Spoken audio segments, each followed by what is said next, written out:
Se você já teve que lidar com um manipulador, sabe como este jogo começa.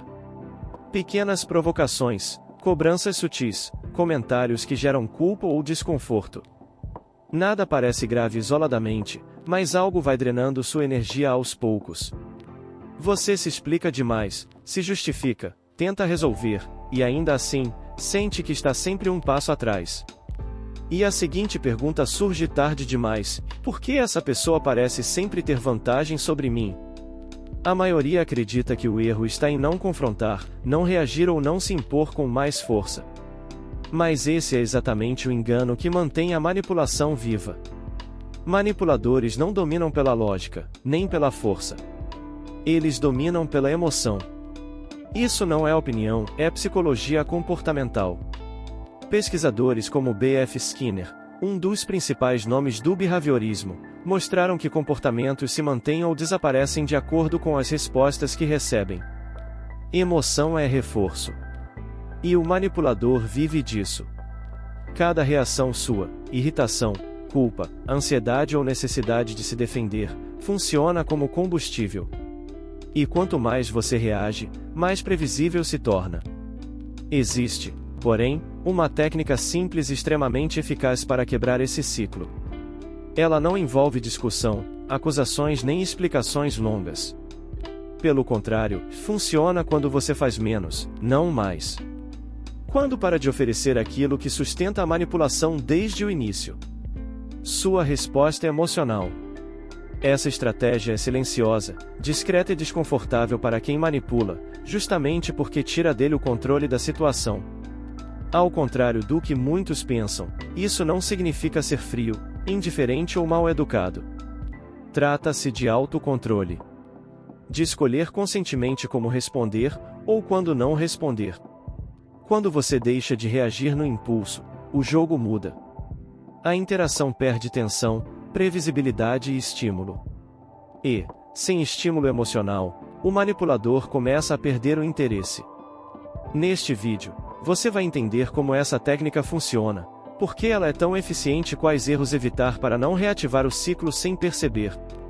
Porque aprender a lidar com manipuladores não é sobre vencer discussões, é sobre recuperar clareza, preservar sua energia e retomar o controle das próprias reações. Muita gente acredita que, para lidar com manipulação, é preciso confrontar, explicar ou se defender. Mas isso é exatamente o que mantém o manipulador no controle. Ele provoca, você reage, e a situação gira em torno da emoção. Quanto mais você se explica, mais espaço entrega. A manipulação não acontece pela força, mas pela reatividade. E enquanto houver reação emocional, alguém estará conduzindo o jogo, e não será você. A indiferença consciente não é frieza nem grosseria. É autocontrole. É escolher não entrar no ritmo do outro. Em vez de discutir, você responde pouco. Em vez de justificar, você encerra. Respostas curtas, neutras e previsíveis desmontam a expectativa de conflito. Quando não há resposta emocional, o manipulador perde a vantagem. Ele espera reação, drama, tensão e encontra vazio. Na psicologia, isso é conhecido como extinção comportamental, um conceito clássico do behaviorismo. Quando um comportamento deixa de receber o reforço esperado, ele perde força e tende a desaparecer. O manipulador provoca esperando emoção. Quando ela não vem, o comportamento começa a morrer. Isso funciona porque manipuladores dependem de estímulo emocional constante.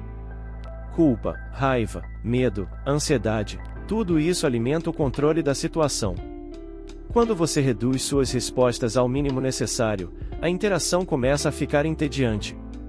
O silêncio estratégico, a mudança de assunto ou a ausência de reação tiram o combustível da manipulação.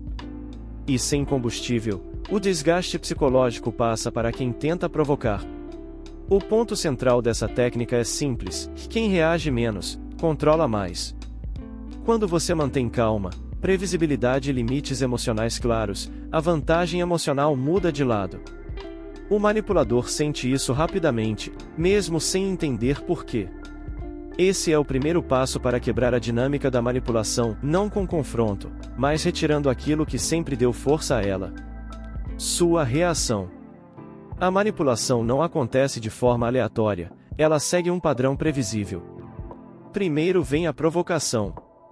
Uma crítica disfarçada, uma cobrança sutil ou um comentário que gera desconforto. Em seguida, o manipulador observa atentamente a reação. Se há irritação, culpa ou necessidade de se explicar, o ciclo se confirma. A partir desse momento, ele entende que encontrou um ponto sensível e passa a explorá-lo com mais frequência. Esse ciclo se sustenta porque a maioria das pessoas reage no impulso. Skinner explicou isso de forma simples. Comportamentos que geram recompensa emocional tendem a se repetir. Se toda provocação gera reação, o cérebro do manipulador aprende rápido qual botão apertar. A reatividade cria abertura para o controle, já que o manipulador passa a antecipar respostas e ajustar o comportamento para obter o resultado desejado. Quanto mais previsível a reação emocional, mais fácil se torna conduzir a situação. O problema não é sentir emoção, mas permitir que ela dite a resposta. Com o tempo, essa dinâmica gera desgaste psicológico. A pessoa manipulada começa a se sentir confusa, cansada e sempre em posição defensiva. Cada interação parece exigir energia extra, atenção constante e cuidado exagerado com palavras e atitudes. Enquanto isso, quem manipula permanece confortável, porque não carrega o peso emocional da relação, apenas o benefício do controle da situação. É justamente por isso que interromper o ciclo exige mudar o ponto de entrada. Quando a provocação não gera resposta emocional, o padrão se rompe. O manipulador testa, insiste, e ao não obter retorno, perde o interesse. Sem reação, não há ciclo. E sem ciclo, a manipulação começa a enfraquecer, abrindo espaço para entender por que a consistência é o fator decisivo para essa técnica funcionar de verdade. Quando a técnica começa a surtir efeito, o manipulador quase nunca se afasta imediatamente. Antes disso, ele costuma intensificar o jogo. Na psicologia comportamental, isso é esperado. Skinner descreveu que, antes da extinção de um comportamento, costuma ocorrer um aumento temporário da intensidade, uma última tentativa desesperada de recuperar o controle. Sendo assim, o manipulador pode elevar o tom, mudar a estratégia ou adotar um discurso mais emocional, usando culpa, vitimização ou até uma falsa preocupação. Essa fase costuma confundir, porque parece um esforço final para resolver a situação. Na verdade, é apenas uma tentativa de recuperar a vantagem emocional que estava escapando. É exatamente nesse momento que muitas pessoas acabam cedendo. Depois de dias ou semanas mantendo limites emocionais, surge a tentação de explicar melhor, justificar atitudes ou tentar encerrar a situação de forma amigável. O problema é que qualquer reação emocional mais intensa funciona como um sinal verde. Para o manipulador, isso indica que o controle da situação ainda pode ser retomado. Um único deslize pode reativar todo o ciclo. Por isso, a consistência é o ponto central dessa técnica. Manter respostas curtas, postura neutra e previsibilidade comunica algo muito claro, mesmo sem palavras: o jogo acabou. O silêncio estratégico, nessa fase, não é ausência nem fuga, é posicionamento consciente. Aos poucos, a interação perde tensão, perde estímulo e se torna improdutiva para quem depende de reações emocionais para se manter no controle. Sem retorno emocional, sem conflito e sem combustível, o manipulador se afasta. Não por arrependimento ou reflexão, mas por falta de vantagem. A técnica funciona porque atinge exatamente o que sustenta a manipulação: o interesse emocional constante. Quando esse interesse desaparece, o vínculo perde sentido. E é nesse ponto que a dinâmica se encerra de forma natural, abrindo espaço para entender por que essa estratégia não apenas afasta manipuladores, mas também preserva sua energia, clareza e autocontrole no longo prazo. Logo, lidar com manipuladores não exige força, confronto ou explicações intermináveis. Pelo contrário, quanto mais você tenta se justificar, mais espaço entrega. A manipulação se sustenta na reação emocional, e quando essa reação desaparece, o jogo perde sentido. Não porque o manipulador se torna consciente ou muda de caráter, mas porque não encontra mais vantagem.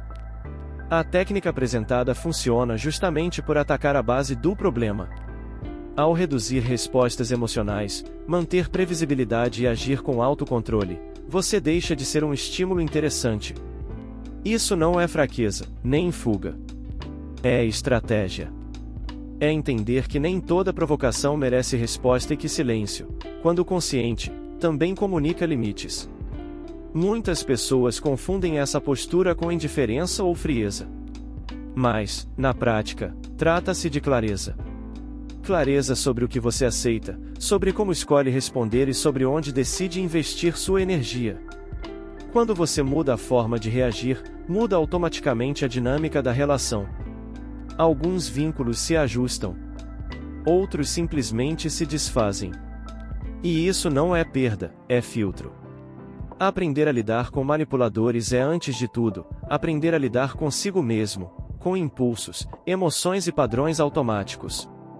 É sair do modo reativo e assumir uma posição mais consciente nas interações. A partir desse ponto, você deixa de ser previsível, deixa de ser drenado emocionalmente e passa a se proteger sem precisar entrar em guerra. Se você gostou deste conteúdo, se inscreva no canal e ative o sininho das notificações. Agora, quero saber de você. Em quais situações você percebe que ainda reage esperando que o outro mude? Em que tipo de relação você continua oferecendo atenção mesmo quando isso te desgasta?